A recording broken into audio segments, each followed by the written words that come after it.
de ebeboa me na me wagidie se me ka sen so empanifo etie no kwale nyame anim ni ya manfo no nyina som MPP amanyokuro no Bepong ha enuane fa ha timba fa ha na so Bepong ha wo kese a eda kuro isu a yesu se yamanyofo akuku dam ebeba omampani akufo ado His Excellency ye regional minister honorable Seth Kwame Champon ye wo MP honorable OPK MC ata ofoli senior yesra wom Bepong ye ni street yakwan enye menu ka say apart from akwan ba ko a eda kuro dua yim sesia kan timi mfa ba bia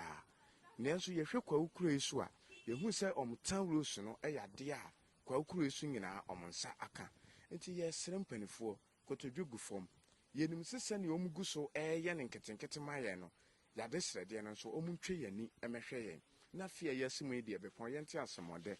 na yenso so yetan rules no yensa enka enu twemu a yebeba health issue so ehunu se corona 3 yie a yehwe facility we ya population Kwahu kuro so population a ekita ye no Bepong edoso the facility we nye facility a anu ko abetimi ahwe Bepong man nyina ehia bibi te se polyclinic anase yenya facility no wo ada electoral area bi at least 2 facilities sene ebetimi asom omanfo ni nyina facility we no bribia no eha pressure wa ha pa isan se kroma no na yehwe ni nkurase ni nyina so omo so ba ha nti ye wo health challenge nso ewa ha oman ni nyina no yeni baabi ombedo so ne sebi baabi mpo mu beja omanan ana yeni anu nso so a asua awa abodie mu